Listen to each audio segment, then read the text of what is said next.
yo quisiera invitar al doctor Roberto Asensio, coordinador de nuestro grupo profesionales, la doctora Gaby Monsalvo y la ingeniero Isaid Salazar en el siguiente bloque de conferencias. Doctor Mario, muchas gracias, y seguimos en contacto. Gracias y un saludo a todos. Muchas gracias por su atención. Hasta luego. Doctor Roberto Asensio, Sí, gracias, doctor. adelante. Gracias, doctor Rubiños. Bueno, tengo entendido de que la doctora Graciela Monsalvo y la ingeniero Saraí Salazar van a intervenir en el mismo espacio. La doctora Graciela Monsalvo presentará la ponencia con el título Mujeres usuarias de riego en México, alerta de seguridad nacional, y enseguida la ingeniera Saraí Salazar, Aguas para la Paz, realidades sociohídricas mexicanas. Voy a dar un breve resumen de la trayectoria de la doctora Graciela Monsalvo Velázquez, quien fue becaria e investigadora del Instituto Gabriela. Internacional del Agua, con sede en Colombia, Sri Lanka, Colombo, perdón, Sri Lanka. Fue investigadora de aguas subterráneas para el Banco Mundial. Fue también directora del Grupo de Trabajo especializado en Planeación Agrícola Integral del Consejo de Cuenca Lerma-Chapala. Fue subdirectora de Manejo Integral de Suelos y Agua de la SAGARPA, asesora interdisciplinaria para la Universidad de Río Grande del Norte, en Brasil. Fue directora nacional del componente de capacitación en igualdad de género para el programa de agricultura familiar periurbana y de traspatio entre la UACH y la SAGARPA, integrante del grupo de mujeres en estudios avanzados en agricultura, investigación y educación de la Universidad de Cornell, Nueva York. Fue asesora de equidad de género del Distrito de Riego 011 de Río Lerma, México. Jefa de capacitación en género para la Comisión Nacional de las Zonas Áridas, y actualmente es consultora especialista en género y agua y agricultura. Por su parte, la ingeniera Saraí Salazar Arredondo, eh, es ingeniera agro, en agroecología por la Universidad Autónoma de Chapingo, colaboradora en procesos de gestión comunitaria del agua en núcleos agrarios desde 2011 en los municipios de Ahuacotzingo, Chilapa y Citlala. Ha participado en diseño e implementación de programas y diversos proyectos socioambientales de acción, formación en colaboración con organizaciones de la sociedad civil. Actualmente se desempeña como subgerente de seguimiento y evaluación de la gerencia de consejos de Cuenca en la Subdirección General de Administración del Agua de la Comisión Nacional del Agua. Pues le cedo el micrófono a la doctora Graciela Monsalvo. Adelante, doctora, con su ponencia. Muchas gracias, estimado compañero Roberto. Mi nombre es Gabriela. Muchas gracias. Voy a irme un poco rápido. Me da mucho gusto saludarlos a todas y a todos, agradeciendo de antemano la invitación a este relevante y muy importante y necesario foro internacional. Entonces, abróchense los cinturones. Voy a comenzar de lo general a lo particular. Nos vamos a nivel mundial. Este es el contexto del agua para el próximo año. Próximo año, que ya la fecha está 2025, y lo que vemos aquí en los tres colores es a partir de la disponibilidad física de agua, disponibilidad económica de agua para poder hacer una planeación general a nivel nacional. La fuente es del Instituto Internacional de Manejo del Agua, y está de paso, es uno de 14 centros a nivel mundial, y en América Latina, México fue uno de los lugares donde este instituto tuvo oficinas hasta el año, no voy a mencionar el año, pero fue muy doloroso, porque a partir de que se da a conocer este mapa y otro que van a ver en México, se le pidió al instituto que se retirara del país. Este es otro mapa importante que debe tenemos en mente para entender esta exposición, y es el contexto de la pobreza a nivel mundial. Y en ese contexto, México está empezando ya a aparecer y de un tono naranja dirigido a un rojo.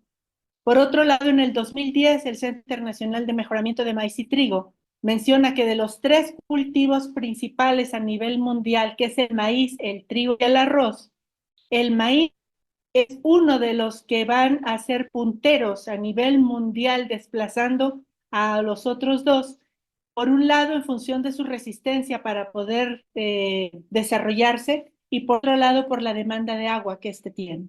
En ese sentido, pues vale la pena mencionar que México cuenta con un banco de material genético importante, no solo en CIMMYT, sino también en otros lugares, y algunas universidades afortunadamente cuentan con eso, así como también muchos otros grupos indígenas en los materiales criollos que han comenzado a trabajar también en la reserva de esos materiales. Hacia el 2030, una cosa que obliga a todo el mundo es a trabajar en función de 17 Objetivos de Desarrollo Sostenible. 2 de ellos importantes en este momento, que tiene que ver con el agua, calidad del suelo, para poder tener agua para beber, en función de la conservación de los ciclos hídricos, que ya mis compañeros y compañeras van a hablar de eso también. Y otro importante elemento, que es la aridez de suelos. En ese sentido, es muy valioso tener esto en mente, dado que cuando estos dos, disminuye el agua y aumenta la aridez de suelo, lo que tenemos es una pobreza alimentaria, lo que nos lleva a una desestabilización social. Por otro lado, a nivel mundial, se ha estado sondeando, se ha estado rastreando todas las superficies hidroagrícolas a nivel mundial, como estos parámetros con los cuales se pueda más o menos estar estabilizando si la estabilidad social que tiene el país a partir de su capacidad hidroproductiva, y me refiero a hidroproductiva porque es cierto, en el caso de México tenemos una superficie abierta a superficies de temporal. Sin embargo, con el cambio climático, como ya también comentó la expositora que me antecedió, tenemos muchas dificultades en este contexto. Es así que quiero que nos enfoquemos en esto. A nivel mundial hay 5 países que a veces uno arriba, otro abajo, pero están ahí invariablemente, que es China, la India, Estados Unidos, Pakistán. Y ahí están un poco peleando entre Filipinas, a veces la Unión Europea, a veces Irán, pero quiero que nos concentremos en el caso de México. México ha descendido de la superficie hidroagrícola real que se tiene establecida, y nos hemos venido cayendo en ese sentido. Por otro lado, a mí honestamente me llama siempre la atención que tomamos a España como un referente importante y todo el mundo quiere ir a España para ver los ejemplos y los casos y qué están haciendo, incluso las tecnologías.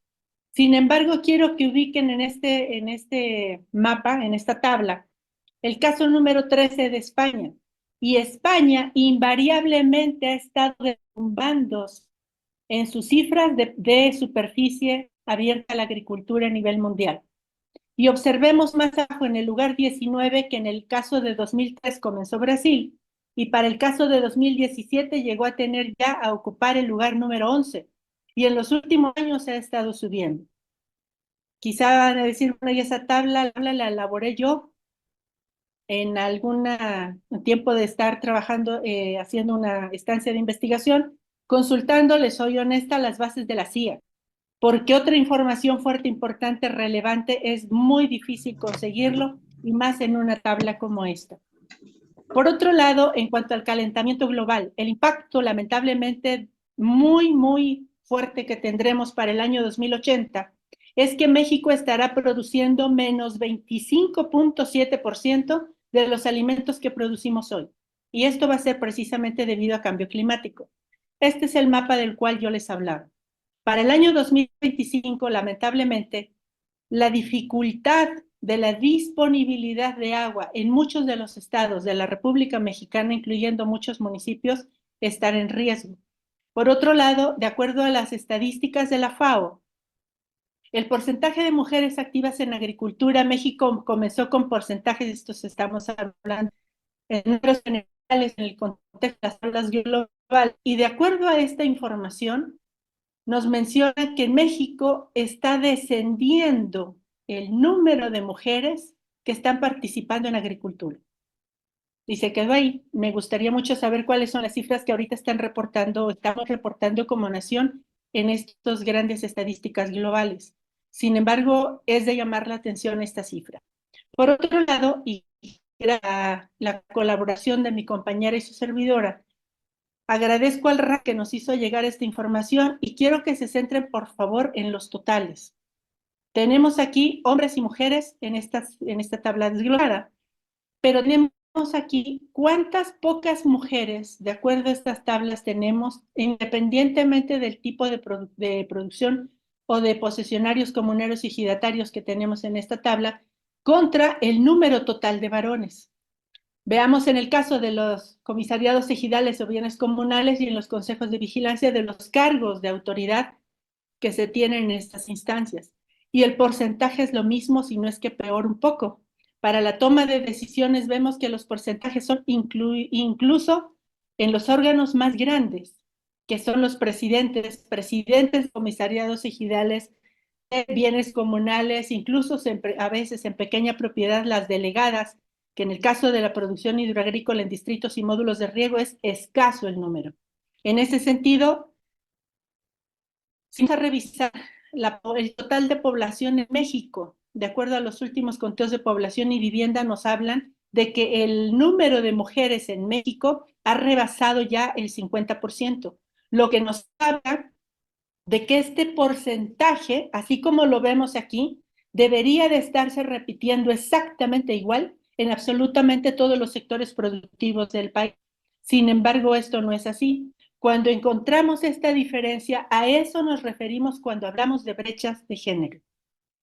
Ahora bien, en el año 2015, Ciudad Obregón, Sonora,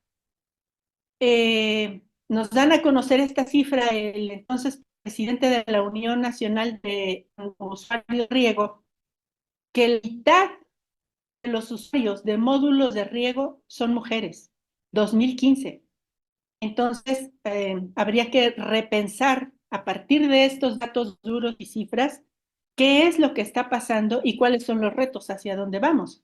Por otro lado, ya tenemos como línea en el Programa Nacional de Igualdad del 2020-2024, donde se mencionó que el objetivo prioritario 5 nos hablaba de la participación igualitaria de las mujeres, con una estrategia prioritaria 5 para mejorar las condiciones de esa participación de las mujeres para transitar de manera paritaria en todos estos ámbitos. Sin embargo, en las acciones, en el caso de articular mecanismos que permitan precisamente la promoción de la propiedad o posesión de las tierras y la participación de las mujeres en ese sentido, ahí es donde todo se frena. Digámoslo de alguna forma, por llamarlo de manera cruda. En la parte formal está instalado. La política pública nos dicta que así debe ser, que así está abierto, que la puerta está abierta. Sin embargo, las mujeres nos llegan. En el Programa Nacional Hídrico 2020-2024, el objetivo 523 nos habla de incorporar la igualdad sustantiva.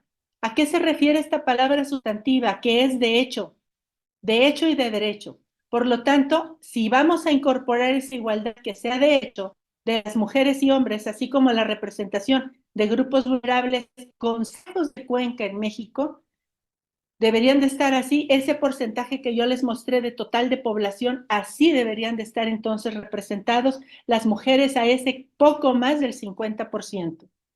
De igual manera, los integrantes de los consejos de cuenca de las mujeres y hombres de los concesionarios, a nivel de concesionarios, gobierno y sociedad civil, en ese nivel de participación, vemos exactamente lo mismo. Otra vez las brechas de género, que es apenas un 15.9 frente a un 84.1. Ahora, frente a todo este contexto, ¿cuáles son las propuestas? Después de muchos años de trabajo, después de muchos procesos de revisión desde el nivel parcelario hasta la hechura de política pública, esto es a lo que llegamos en este momento. Por un lado, se requiere que se actualicen padrones de usuarios y usuarias, así como la tenencia de tierras y de aguas. Ahora más adelante les explico por qué. capacitación integral a 3 generaciones de usuarias. Y me refiero concretamente a usuarias porque en la época de 1990 a 94, 95, cuando se da el TMR o transferencia de los módulos de riego a los usuarios, impulsado por el Banco Mundial, dio toda una expectativa muy grande para la creación de las ACES. Se capacitó de manera impresionante a esa primera generación de los directivos de los módulos de riego, pero solo a ellos. No se incorporó, por supuesto, ni a sus hijos, y menos aún a las mujeres que eran parte también de este proceso. Entonces, hoy por eso se plantea la posibilidad de poder capacitarlas de manera integral, pero a 3 generaciones, es decir, las abuelas, las madres y las nietas. Maquinaria con especificaciones de uso y manejo para mujeres por uso y zona. ¿Por qué uso y zona? No es lo mismo la maquinaria que se requiere para el trabajo en el norte del país que en el centro y menos aún en el sur. Inteligencia artificial multitask. Es decir, todo mundo utiliza hoy un celular. Aún en las zonas más difíciles, en las zonas desérticas, en el caso del norte, aún en las zonas más tropicales muy fuertes, en el caso de las zonas costeras o en el sur del país, todo el mundo usa un celular. En ese sentido, se ha trabajado, en el caso del doctorado, yo trabajé fuertemente con el mapeo de redes. Hace poco planteaba la posibilidad en el Instituto de Investigación en Matemáticas Aplicadas de la UNAM, poder hacer un mapeo de este tamaño para poder implementar rápidamente y con el uso de tecnología rápida, poder incorporar a las mujeres en ese contexto de enseñarles este manejo. Y es impresionante cómo esto se puede hacer, que ya lo están haciendo muchas organizaciones de la sociedad civil en muchos contextos del país también. Por otro lado, el reconocer los saberes y la gobernanza, es decir, los cambios en la dinámica de gestión, administración y cobro. ¿Cuáles son desde el punto de vista de las mujeres rurales usuarias de riego, cómo ellas pudieran modificar los padrones que incluso conocemos hoy y de una manera impresionantemente ágil, económica y rápida? Por otro lado, los cambios en la jerarquización y acceso a órganos y niveles de poder. Sin embargo, y aquí me voy a detener un poco más, en el caso que se ha trabajado, que he estado yo trabajando concretamente en el distrito de riego 011, Río Lerma en Guanajuato, ¿cuáles son los resultados que encontramos? Que no es distinto a muchos otros lugares en el país ni a muchos módulos de riego. Las reuniones de módulos de riego son muchísimos varones y cuando buscamos mujeres, puede ser que las encontremos que están en muchos casos, la mayoría de los casos, puedes ver honrosas excepciones y qué bueno, eso me daría mucho gusto, pero casi siempre están sentadas al fondo o cerca de la puerta, que cuando se tenga que salir rápido porque van a traer, dependiendo del horario de la reunión, tiene que ir a recoger a los niños a la escuela, o tiene que ir a terminar la comida, o tiene que ir rápido por un asunto que hizo un enfermo en casa, cerca de la puerta porque eso les permite escaparse sin que los demás siquiera se den cuenta. Caso contrario, otras mujeres, como el caso de Sally Torres Ajuria, que segura que por ahí está en esta reunión con nosotros el día de hoy, a quien agradezco autorización para el uso de la información.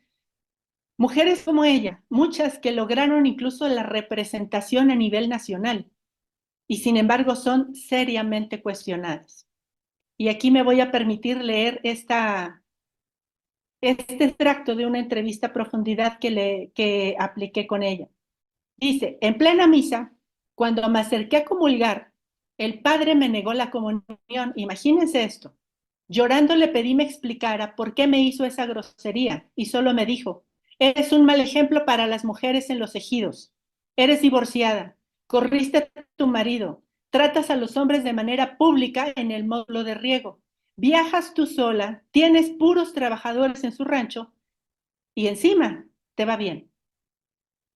Es decir, creo que este extracto de esta entrevista dice mucho de lo que es el pensamiento masculino en torno a la participación de las mujeres en campo. Y dicho está de paso, el pensamiento patriarcal, porque incluso entre varones también hay serios cuestionamientos al respecto de que si este vato llega aquí a participar y quiere ser presidente del módulo de riego, cuestionan incluso hasta el estereotipo, los roles en los que a veces no caen, no necesariamente están ahí. Y aquí hay otros extractos de otras mujeres que he estado juntando a lo largo del tiempo, que nos van ilustrando cuáles son las cosas y por qué tenemos que entrarle de lleno a una capacitación no solo para mujeres. Ojo con esto.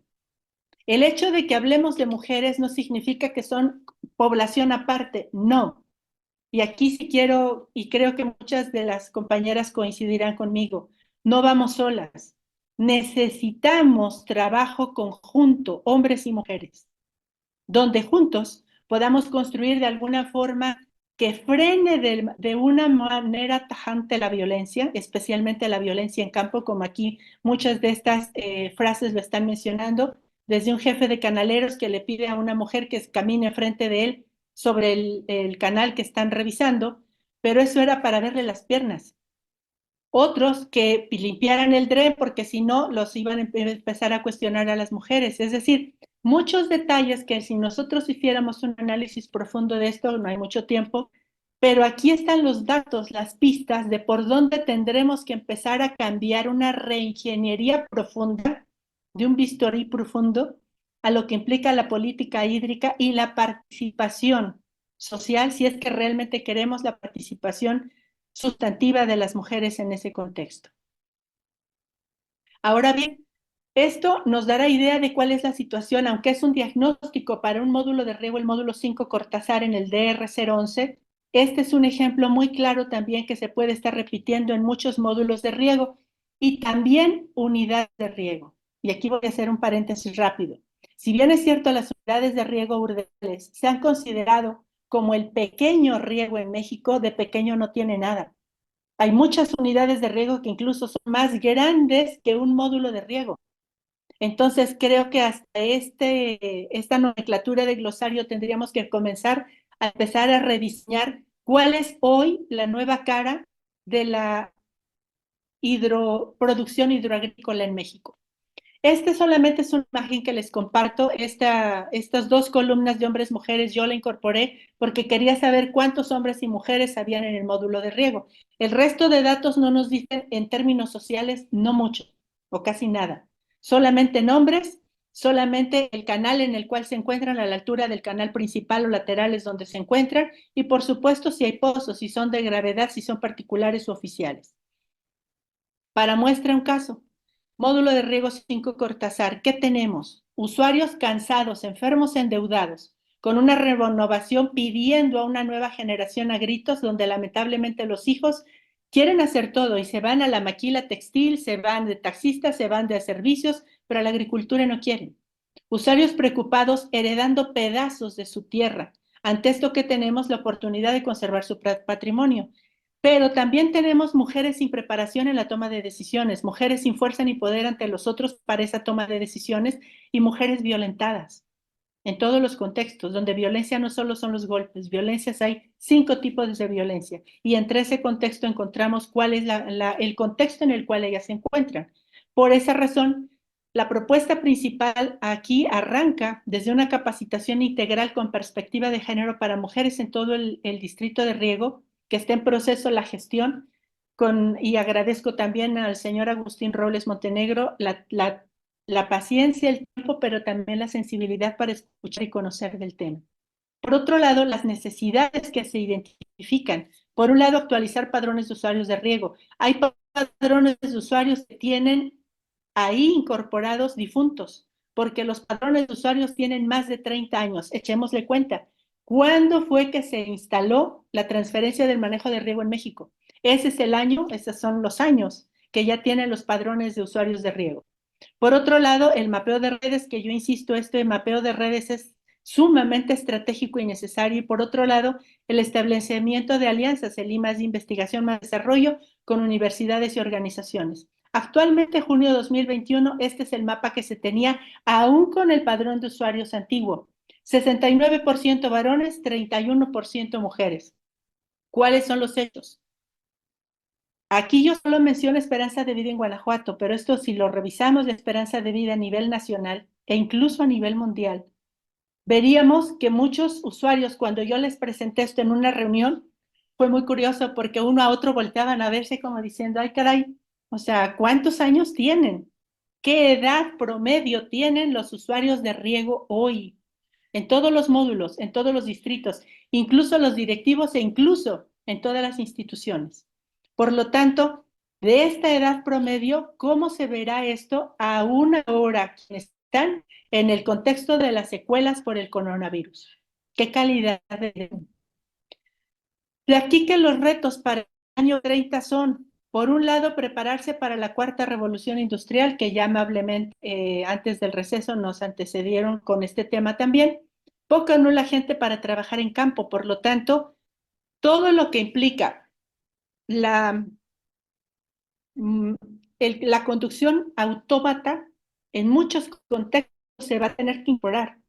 ¿Cómo nosotras nos vamos a vincular con eso?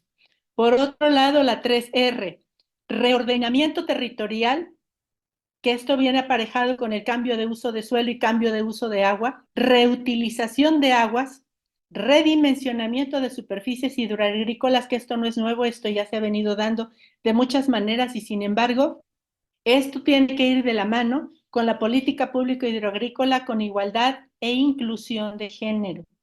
Y en ese sentido, yo soy partidaria de hace mucho tiempo de un divorcio innecesario que hemos tenido entre la SADER y la Semarnat, y en este contexto con agua.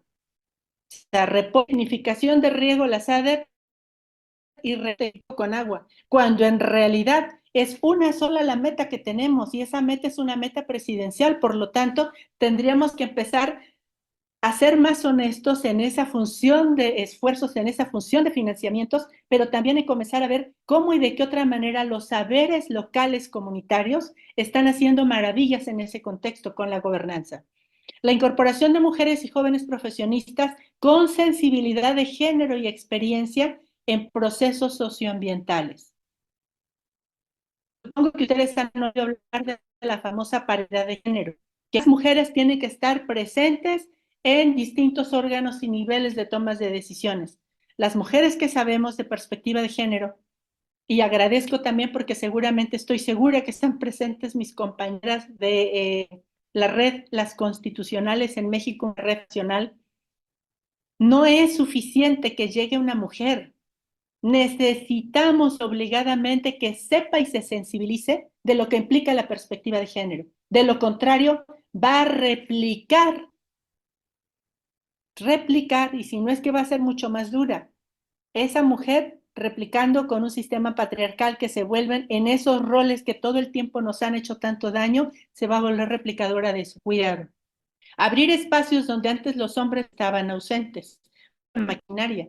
Por ejemplo, el riego automatizado. Por ejemplo, muchas cosas que requerimos ahí. Diseñar, validar e implementar talleres de capacitación para más. Aquí empezamos apenas con 96,000 mujeres. Sin embargo, si ustedes ya tienen idea de que si la mitad de los usuarios de riego en México son mujeres, pues entonces tendrán la cifra de cuántos millones. Planeación hidroagrícola integral por cuencas, preparando espacios para mujeres agricultoras y sus hijas en la toma de decisiones. Siendo así, pues cedo la palabra a mi compañera Saraí y al final concluimos ambas. Adelante, Saraí, por favor. Sí, muchísimas gracias. Pues antes que nada agradecer también esta invitación y bueno, para mí es un gusto también poder compartir este espacio con Gaby, quien ya nos dio todo un contexto. Yo quiero hacer este juego de palabras en el sentido de hablar de aguas, ¿no? Con la cautela que debe de tener esto para poder tener a la paz y bueno, haciendo alusión a que el día 22 de marzo tuvo este lema, ¿no? Y aquí comparto algunos datos, pero definitivamente el agua, pues para mantener la paz es necesaria y es imprescindible, como dice aquí. La siguiente, Gaby, por favor. ¿Puedes pasar la siguiente? No sé quién está. Gracias, muy amable.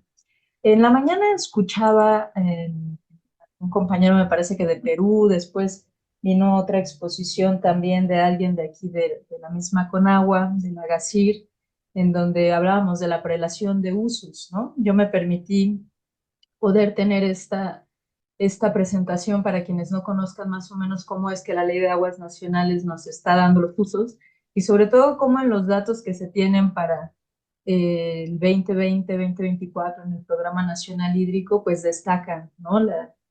que no necesariamente coinciden, ¿no? Yo quería poner estos datos en donde, bueno, no necesariamente la prelación que dice la ley coincide con los usos que se tienen, ¿no? Con la cantidad. Entonces, esto solamente lo pongo como un ejemplo de por qué vamos a platicar. Ya Gaby nos dio un contexto del tema de las mujeres. Yo quería tocar en el punto también algunos otros conflictos que creo que todos somos sabedores por las noticias diarias de la situación que vivimos actualmente en México.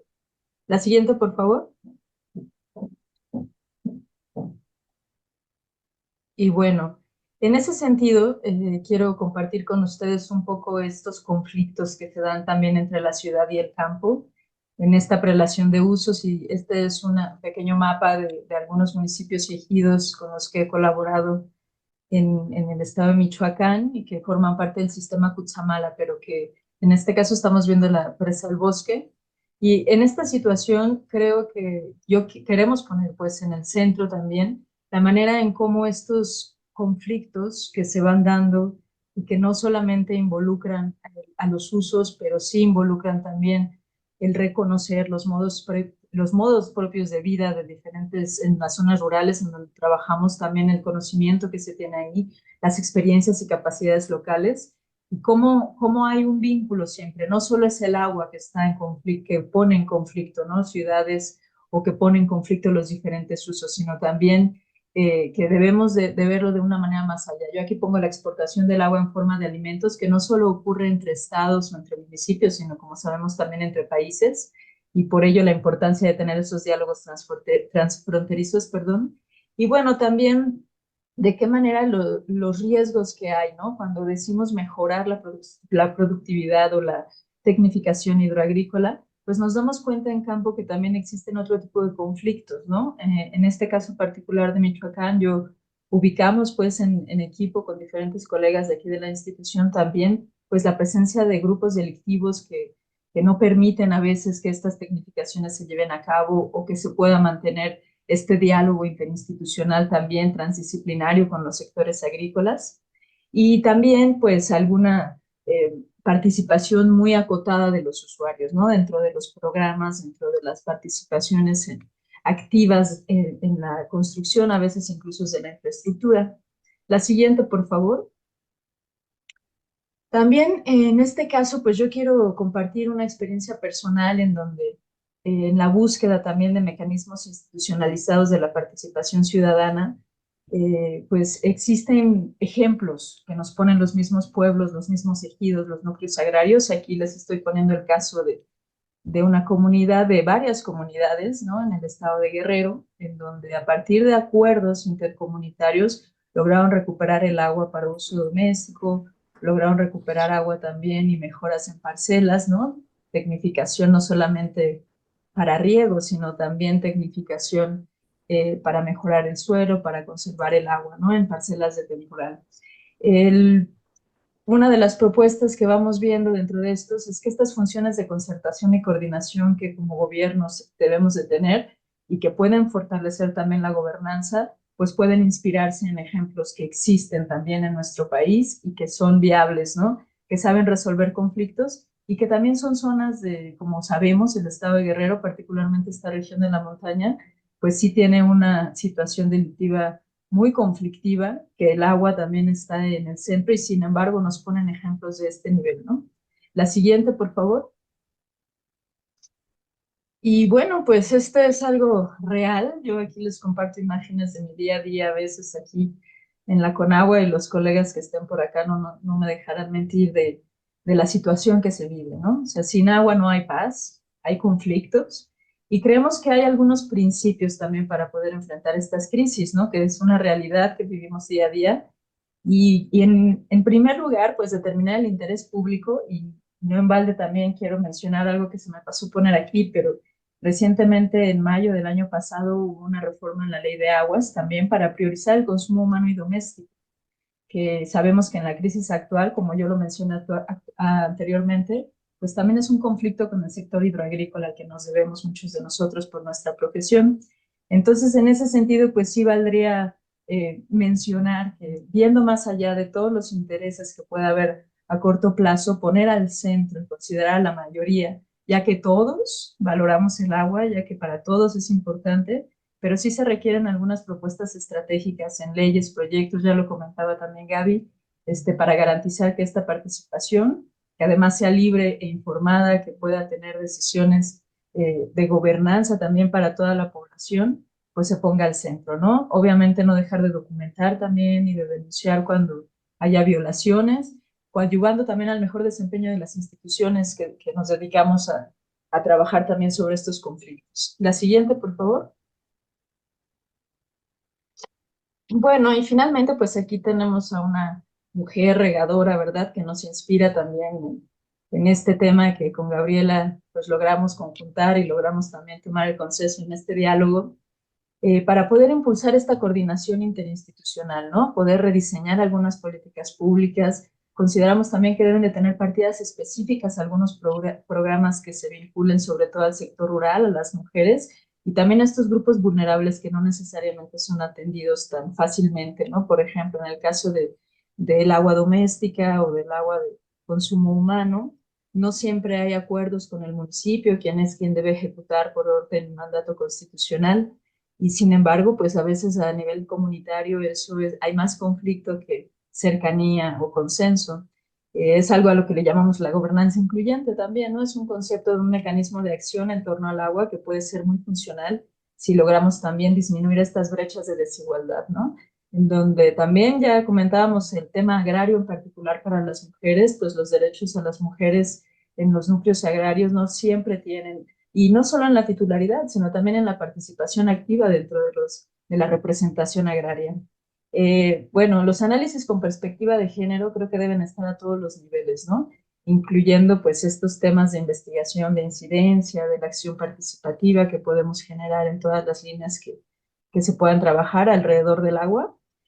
Capacitar a mujeres también y profesionistas jóvenes en y desde la perspectiva de género, porque creemos que, y bueno, muy recientemente se han dado algunas discusiones también entre las colegas chapingueras en donde pues vemos que la perspectiva de género todavía incluso como mujeres nos está costando llevarla a cabo, ¿no? Y pues hay mucho que hacer para las nuevas generaciones, consideramos, por lo cual también estamos consideramos que a futuro pues las currículas universitarias y de posgrado también deben orientarse a la equidad de oportunidades, indicadores y resultados. La siguiente, por favor.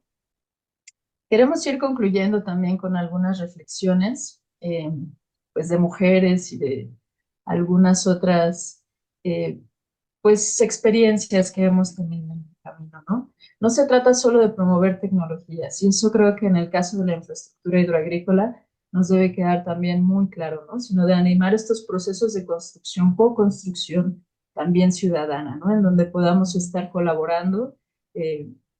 Yo aquí pongo ese ejemplo que era un poco lo que les comentaba de Guerrero y que obviamente aquí hay unas imágenes en donde se nota el relevo generacional y también la conservación de algunas costumbres ancestrales, ¿no? En donde pues estas tecnologías se integran a la lógica y a las instituciones locales en cualquier nivel. Ahí hay legitimidad, ahí se pueden manejar mejor los conflictos, la rendición de cuentas, la transparencia, y es algo que creo que como gobiernos también debemos aprender. Sobre todo yo aquí hago referencia, ¿verdad?, a nuestro México profundo, a nuestras Américas profundas, ¿no? En donde sabemos que tenemos grandes retos, pero que estos aportes tanto culturales, biológicos, tecnológicos, organizativos que nos brindan también los pueblos originarios, pero que también nuestras comunidades mestizas y también muchos en ciudades y barrios, pues podemos estar viendo lo relevante para poder trascender la crisis civilizatoria global que para este año y para nuestro país pues es demasiado compleja.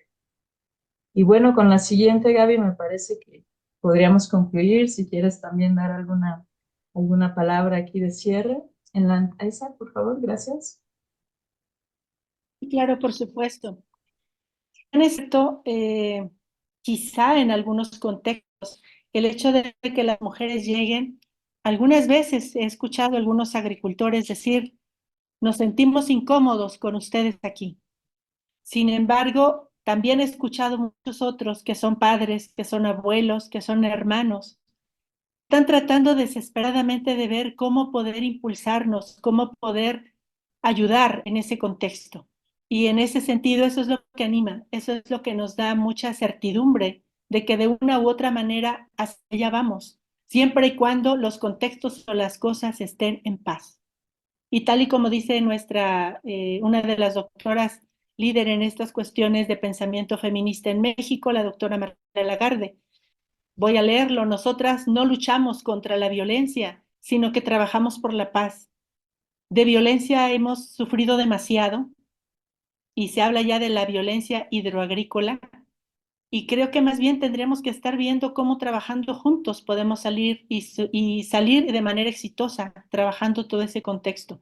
Entre el hermanamiento de universidades, entre Chapingo y La Narro, entre universidades tecnológicas nacionales, entre las universidades nacionales en general, creo que la ciencia y la tecnología tienen mucho que aportar, pero siempre y cuando todos y todas podamos ver este contexto en función de esa perspectiva de género, que no solamente somos mujeres y varones, y cómo ambos, de una manera u otra, nos fusionamos para un proceso de desarrollo por el cuidado del agua para dos funciones prioritarias. La primera es para beber, agua para beber y agua para comer. Así de sencillo. Y en ese contexto, bueno, aquí están nuestras referencias, y de parte de mi compañera con quien tuve el enorme gusto y placer de haber trabajado esta presentación. Muchísimas gracias, Saraí. Y del mío propio, y muchas gracias por su atención. Aquí están nuestros datos a sus órdenes. Muchas gracias. Gracias. Gracias, doctora Gracias. Monsalvo, por este último mensaje tan contundente y real, ¿no? Y vigente.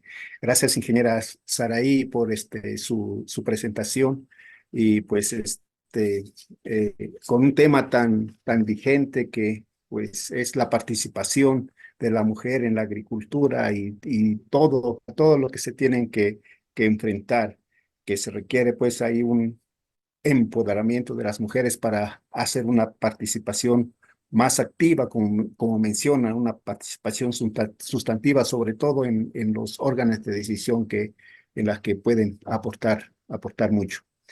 Gracias por su presentación. Entonces, Gracias a abrimos ti. la sesión de preguntas, y los que quieran formular algunas preguntas aquí a las invitadas. Doctor Roberto, si me permite. Adelante, doctor Rubiños. Sí, yo quisiera agradecer a la doctora Monsalvo y al ingeniero Salazar por su participación. Estuve insistiendo mucho. El posgrado de hidrociencias siempre está abierto a nuevos enfoques. Particularmente yo promuevo la gestión integrada de los recursos hídricos, ¿no? Donde los diferentes puntos de vista de las ciencias duras y blandas pues sean escuchadas, sean integradas. Y qué bueno que ustedes están trabajando en eso y que vayamos progresando poco a poco en este enfoque global, integrado. Hombres y mujeres somos iguales, ¿no? Gracias y felicitaciones. Gracias.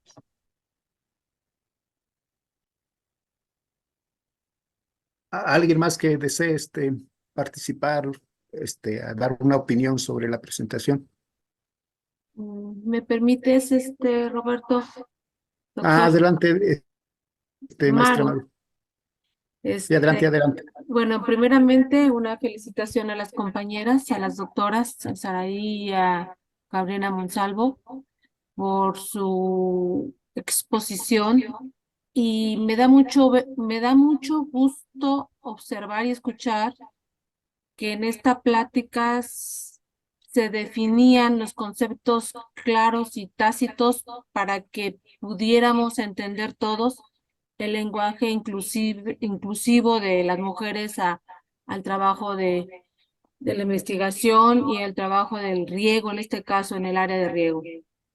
La otra, a mí me gustaría saber un poquito sobre su experiencia más cercana, sobre cómo se fueron incluyendo o participando en áreas tan complicadas como es en los grupos sociales de riego.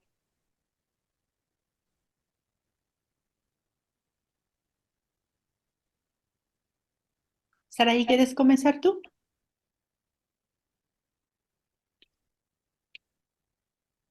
Bueno, pues yo creo que a veces no fue una decisión, ¿no? Sino que la vida misma fue poniéndonos en estas complejidades. Yo también quisiera reconocer que si bien desde la universidad en Chapingo tenemos una formación muy amplia, muy de campo, pues siempre fue convivir, ¿no? Pero el acercarse a las realidades rurales de nuestro país, pues creo que nos pone en mucho reto. Particularmente, pues actual aquí en la Conagua, pues nos toca brindar servicio y yo creo que es tanto la crisis y el conflicto y de pronto la expectativa que se tiene en la institución que también nos obliga, ¿no? A estar cercanamente, a ver qué opinan el resto de los compañeros que han expuesto aquí, pero pues nos hemos insertado directamente en esta área por la complejidad que hay y porque pues el servicio público también lo exige, en mi caso, ¿no? Y en mi experiencia profesional, pues de por sí nos ha tocado estar en estas regiones. Yo compartí aquí solo dos, de las cuales me ha tocado brindar el servicio con regadores, pero también con sistemas comunitarios de agua, comités, núcleos agrarios, etcétera. Entonces, pues realmente ha sido relevante porque algo que coincidimos con Gabriela fue en que dentro de nuestra experiencia, pues nos ha llamado la atención la poca participación de mujeres, ¿no? Y que sin embargo las que hay son demasiado capaces, son las que nos inspiran también a poder seguir trabajando en estos temas tan complicados. Y bueno, en mi experiencia es lo que podría compartir a grandes rasgos. Gracias también por la pregunta. Gracias, Saraí. En mi caso, voy a abrir un poco las confesiones. Hay una mujer que por ahí en una de las diapositivas yo mostré, no la última, sino una antes con un sombrero también con su pala. Esa mujer es mi mamá. En ese contexto les puedo decir que yo desde la infancia, yo soy hija de un ejidatario. Yo sé lo que implica el riego, sé el divorcio que ha habido entre la tierra y el agua, y poco a poco, al paso del tiempo, incluso para la universidad, yo tenía la idea de que yo quería estudiar en Chapingo y el primero que se opuso fue mi padre. Él dijo no, a Chapingo no, porque yo sé lo que implica y cómo tratan a las mujeres ahí, yo no quiero que traten así a mi hija. Y sin embargo, al paso del tiempo y los años, pues lo que yo sí he hecho es ese casorio, ¿no? Con la parte de la producción, sé manejar tractores, sé nivelar tierras, sé hacer varias cosas, hasta ordeñar vacas. Hay muchas cosas que son parte de mí, de mi vida. Por esa razón, quizá alguna vez alguien me decía, es que Gabriela, tú hablas como que con mucho apasionamiento de las cosas. Pues sí, porque esa es parte de mi vida. Es parte de lo que yo viví, de lo que vivo y de lo que espero poder hacer algo para que esas realidades no sigan. Principalmente para que las jovencitas y las niñas no pasen lo que nosotras pasamos. No vivan, no sufran los contextos que hoy tenemos. Me encuentro físicamente en Texcoco, Estado de México. Y aquí todos los días uno sale a la calle y sale con miedo, porque todos los días en este lugar asesinan 13 mujeres diarias. 13 mujeres que no sabemos dónde están. Y en ese sentido no podemos seguir viviendo con miedo. Yo quiero un país en paz. Y me gusta que este año el lema para el agua en el mundo fue la paz, porque ciertamente la paz y yo diría la fe son dos cosas que nos deben impulsar por la esperanza a la comunión entre nosotros como seres humanos primero, no somos peleados, ni hombres ni mujeres, al contrario, yo adoro a los varones porque son guerreros fuertes junto con nosotras, aquellos que son sensibles a las necesidades que tenemos y se suman en nuestra lucha también. En ese sentido, yo agradezco y aprecio a compañeros como el doctor Rubiños, que en hidrociencia siempre ha estado dispuesto, aunque a veces ahí comentaban al inicio la corrección del lenguaje incluyente. Y como decía Saraí, hay mujeres incluso que se sienten ofendidas que les digan ingeniera. Hay que empezarnos a nombrar por lo que somos. Yo no soy doctor, soy doctora. Y en ese sentido, alguien por ahí, incluso en la Zagarpa, muchos años me decían Gabriel, no me decían Gabriela. Entonces, digo, son cosas que pasan. Y hoy en día, si quizá en el título le puse seguridad nacional, es porque hay muchas zonas en el país donde las mujeres que no se atreven a salir de ese ensimismamiento que el patriarcado ha tenido entre hombres y mujeres como un yugo que tiene entre estos contextos sociales, son mujeres que se conforman y que hoy, y hay que decirlo porque está pasando en nuestro país, hay muchos extranjeros, hay muchos migrantes en este país que precisamente están buscando a esas jovencitas en edad de casamiento, principalmente hijas únicas, porque saben que van a heredar invariablemente las superficies hidroagrícolas que hay y junto con ellas los pozos. Hay muchos que solo van por los pozos, no importa, están vendiendo derechos de agua. Hay otros que están separando las superficies de tierra con los derechos de agua. ¿Qué va a implicar eso? Modificaciones de padrones de cultivos van a disminuir riesgo, quizá van a disminuir dos o quizá definitivamente desaparezcan. Y esos son los temas que quizá no se dicen en voz alta, pero que los conocemos y ahí están. Muchas gracias, no quiero extenderme, pero estoy a sus órdenes. Muchas gracias por esta invitación y por darme la oportunidad de compartir con ustedes un tema de la más alta emergencia para México y el mundo. Gracias. Muchas gracias. Gracias, doctora. Por ahí el colega Gracias. Guillermo Crespo tiene levantada la mano.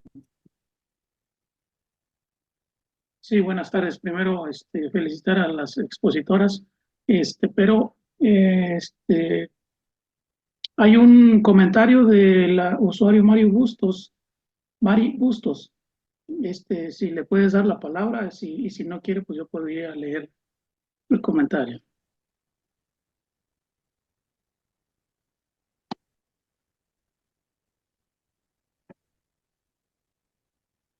Adelante la Adelante, colega Memo. Mari Bustos. Memo, si le pueden dar el micrófono a la colega, por favor. Hola, buenas tardes. Buenas tardes. Adelante, colega. Buenas Pues tardes.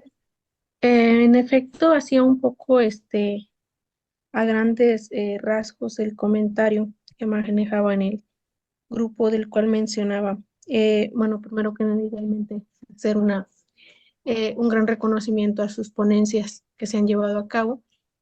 Y el comentario únicamente era considerar, bueno, desde el inicio que empezamos a presenciar y a escuchar las ponencias, se manejaba inicialmente el papel, la mención, ¿no?, que se hacía de que la mujer juega un papel muy importante, un rol muy importante dentro de lo que es la parte de, pues, incluirse en